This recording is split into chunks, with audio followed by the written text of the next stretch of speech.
Where's my mic? Hand this man a microphone. Or you can just yell, and we'll repeat it. We'll do beatbox together.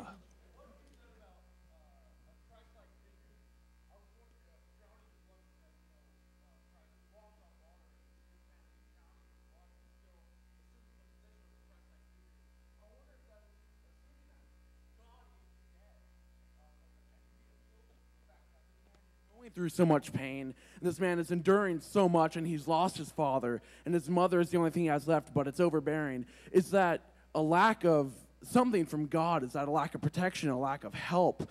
It just, when he said that, you know, God walks on water and this man's drowning in blood, that just kind of hit me. Does that symbolize that God is dead to this man, Pink, you know, for example? What's he have to live for? You know, what has God graced him with? That's just a thought I had. But I don't think that Roger Waters went that far or thought any further than he did in that scene. It was just pretty neat to see somebody lying there in a big pool of blood. That always gets him right for the judgment. Well, I don't know. What I originally want to say, though, when I first had a question, was just a little bit of a backstory. I saw this movie for the first time when I was 8 years old, almost exactly 10 years ago. I saw it on a horrible VHS. My father had recorded it. MTV was showing it. So it was heavily censored. There was commercials, and I really didn't get a lot out of it being 8 years old.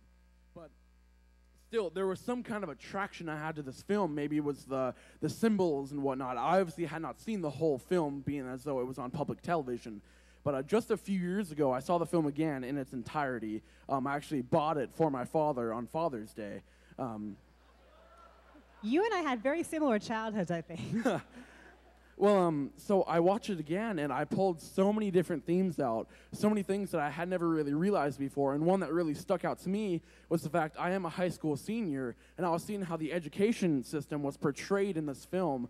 The students being like, they're not great. Anyway, I'm sorry. How these students were not allowed to express themselves and not allowed to be human, and Pink is writing his poems, and the schoolmaster, you know, smacks him, get back to work, you're not writing poems, and just, and then they're all wearing masks, and they all look the same, they're all similar, and then they're being pushed into a meat grinder. I think that's such a shocking theme to so many people, because school is something that, you know, many adults see as something that's really great for kids. They learn so much, they have so many different themes. How old are you, young man? I'm 18 years old. 18 years old. Yes, sir. Well, sir, 30 years before you were born, we called it the pencil grinder, not the meat grinder. I myself was sent up to the principal's office for writing the most florid poetry. Unfortunately, they ended in the syllable UCK, but I still thought it was genius. I'm familiar with that word. Yes. Exactly. This is an intuitive man here. Thank you. Who else has a question, a thought? Yes, over here on the left. And then we got to bail soon, I think. We have another movie coming at 10 o'clock, so. One of the most indelible images in the movie for me was Pink being carried out to the hallway and having some kind of flesh-eating disease on him. And the songs really, they really had a potency and. It's Comfortably Numb. It's the most beautiful song in the film, yeah, so. Yeah, and that was the scariest image for me, was just Pink being carried on to the hallway, into the light, as it were. Good one. Thank you very much for that. Who else? Anybody else? Who else? And, oh, you in the back. Yes, young lady in the puffy coat. What? Do you want to yell?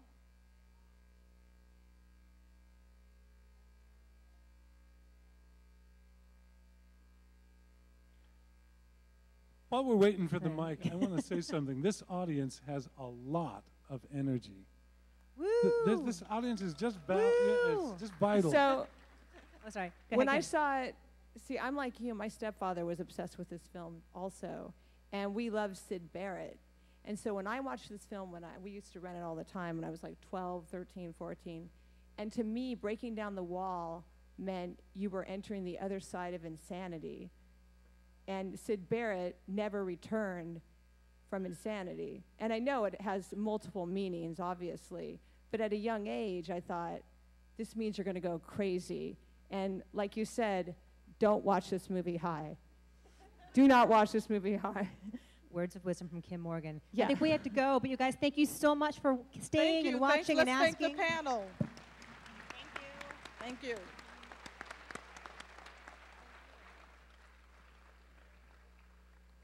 And some of you are leaving this film and some are coming in for the next. We're looking for Michael Phillips. Michael Phillips, did he go backstage?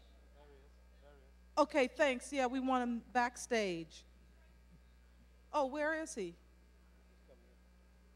Can you come backstage, please, Michael? And while we're changing the guard, I wanted to remind you also about the some of the products that are available in the back room that you see from year to year. This year, though, I think that I don't know if you've seen the Ebertfest t-shirt this year. I think it's one of the best. It has one of Roger's drawings. And also this year we made sure that I've never really hawked any products before. And that's not really what I'm doing. I just happen to love that t-shirt, and I'm going to use it a lot I like gray t-shirts when I exercise, and that one has that stretchy, heavy-duty cotton that retains its shape, and it also has a drawing by Roger, so, Let me see, something else I'm supposed to tell you while the house is changing. And one moment. Oh, here you are.